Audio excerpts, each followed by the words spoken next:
This is Jordan Tower with JT News. Make sure you smash that like button, smash that subscribe, and let's get right into the news. All right, so Wack 100 is hating on Drake again.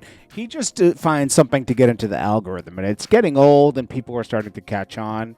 I mean, when Nipsey died, he quickly tried to get in the algorithm by saying he had tapes that Nipsey's wife was getting railed by another guy, and he was watching. I mean, the fact that the West Coast didn't cancel him for that is a lot. I mean, it says a lot. It just says that, like, they don't really take him seriously. Now, he does make certain things happen for certain artists, and that's why some people tolerated him, I'm assuming. That's why TDE tolerates him and a bunch of other people. But, you know, he's kind of a clown on the internet, but he does make things happen. So, his latest thing is he has a tape of Drake and the girl he loves getting railed by a guy at TDE. If they had that tape and that existed, it would have been out during the beef. Point blank simple. He claimed he had a tape of Nipsey, a porno of Nipsey. You know, it's like, bro, if that existed, you never showed anybody, so nobody could confirm that. He claimed he had a tape to prove Tory Lane's innocence, but never showed it to anybody. You know, it's just like, enough is enough, you know? It's like kind of clowny. So former vegan Lizzo, they say, sings the jingle for Chili's baby back ribs. The commercial's pretty bad because it might be worse than the Mary J. Blige commercial. She says, "I'm never singing that jingle." Then she says, "Wait, how much?" Proving she sold out for money, right? And then she starts singing the jingle, and she's all in the commercial, and then she pops up singing in the kitchen and playing a ribs like a flute. I mean, this is worse than any Mary J. Blige commercial, I'll tell you that much, okay? She's actually exhibiting that she'll do anything for money. That's crazy. Well, Daz Dillinger calls Snoop Dogg the biggest snake in the game. 2 days. I saw this earlier on Daz's page. 2 days earlier, he saluted Snoop Dogg and says, "After all I was talking about cuz and we've been through," he pops up and wishes me happy birthday. You know, Daz Dillinger must be going through something, bro, because I've seen a lot of unhinged content from him, maybe for like over a decade. Unhinged, bro. He says that, and listen, I know Snoop's not like super stand-up. I've seen him do people dirty before, but Daz is like all over the place. One day, he posts Snoop saying this. He says, "Cuz, enjoy your birthday. 1 year older, 1 year wiser." And then the next day, he's posting Snoop saying your this. Shit. Daz, you got a whole lot of niggas that want to use your shit, so whenever they come my way, I'm going to send them your way. I know you and Tupac Estate, y'all got a great relationship. Cordell do too with him, so that's just some old free money. These young niggas going to keep taking that old music and making it new again. See you soon, cuz. Use your shit. Okay, so, but then he calls him the biggest snake in the game, all cap. Suge's old HOE, and Snoop is the new HOE. I don't know, bro. It's crazy. Wiz Khalifa gets on stage and starts flicking his tongue at the crowd.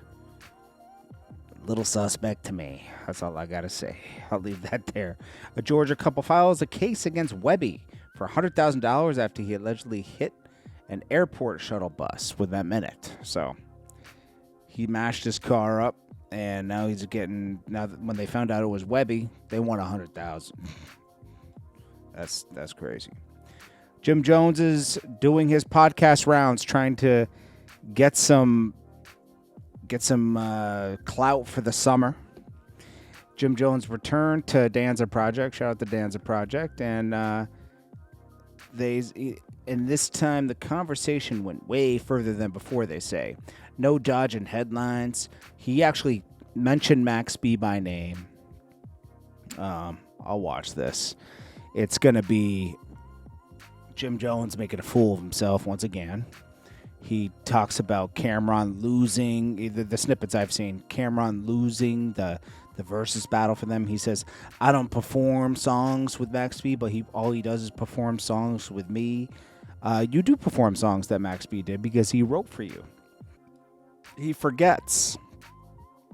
Him and Dame Dash are similar now. All they do is go and get paid for interviews to talk about people they worked with.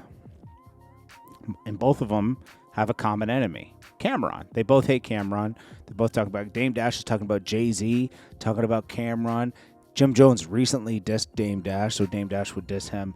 That's what it was turning into. These guys, all in Rockefeller and Dipset, they all hate each other and they diss each other all day. It's crazy. But let's not forget Jim Jones. Jim Jones also, we got to get to this while we're on the topic so I can move on from it.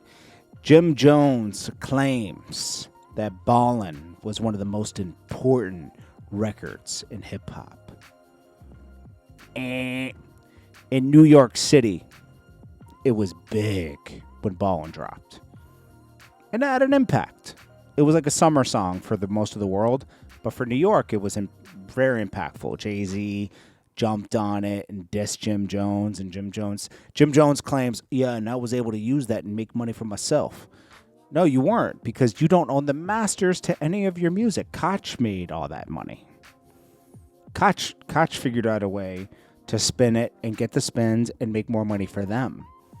Because Jim Jones didn't make money from that. He doesn't own his masters, and he never really recouped his advance. He made a lot of money doing shows.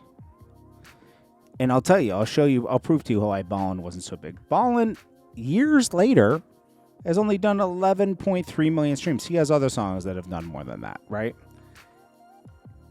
He didn't even write this song. Stack Bundles of Max B did, all right? Jay-Z, years later, look at the streams he does. Way more, right?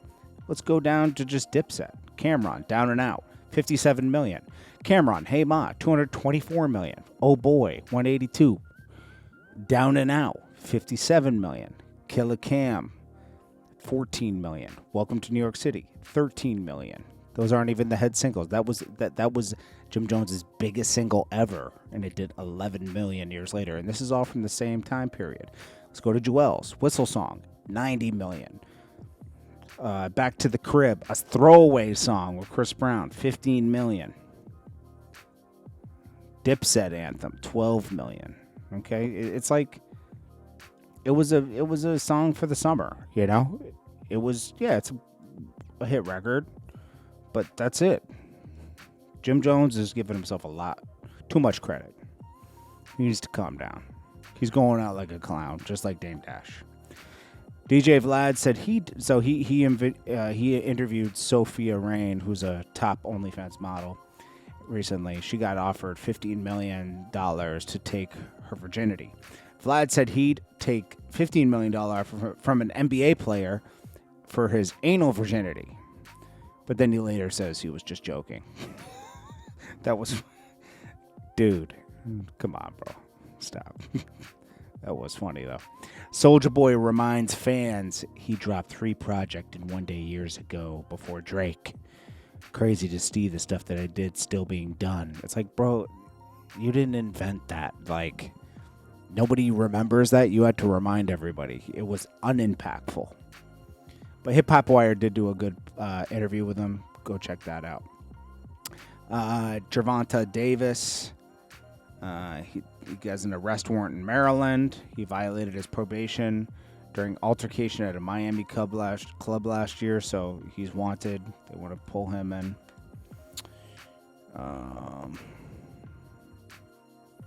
This is stemming from a 2020 hit and run. Oh, yeah, I remember that. With his Lamborghini. Accused of getting physical with his ex-girlfriend at a strip club in Miami. Jeez. So Boosie got done dirty by Young Miami. He had booked her for his pool party, and she pulled out because she got a little bit of traction, a tiny bit of traction on Spend That. 1.7 million. It went from a couple $100,000 to 1.7 million in a few weeks. That's not really that good, but it's the biggest traction she's gotten off of any of the songs she's dropped this year. Most of the songs never reached beyond 500,000 streams. So she thinks she's too big to go to this topless pool party. Hey, basically. Meanwhile, she's performing this song in front of her children, which is not a children friendly song. She has a video on her page doing that just says a lot about her. But this is what Boosie says. Hey, this was going on. Young Miami won't be at the topless pool party. I did everything I was supposed to do. I sent my deposit. I got the drop. Started promoting. Yesterday, I did everything I was supposed to do. Today, I got a call from her manager. Hey, basically, this and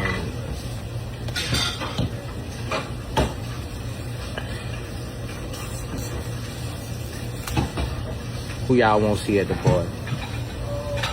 All the bad bitches, who y'all won't see at the party? I need all y'all in the comments.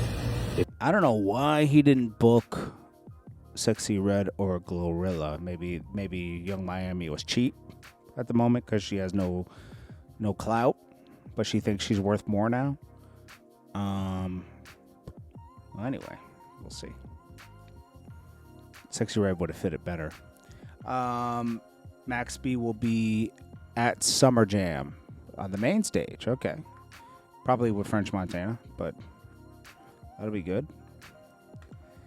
And now him and Jim Jones does want to beef with Max B this summer, so we'll see how that goes. I mean, that's what got them both a lot of traction around 2008 and 2009. And that's about it, man. We'll leave it at that. I'll get to some other news after this. I appreciate you all so much. This is Jordan Tao with JT News. Make sure you smash that like button, smash that subscribe button. I'll check you guys in the next one. Peace.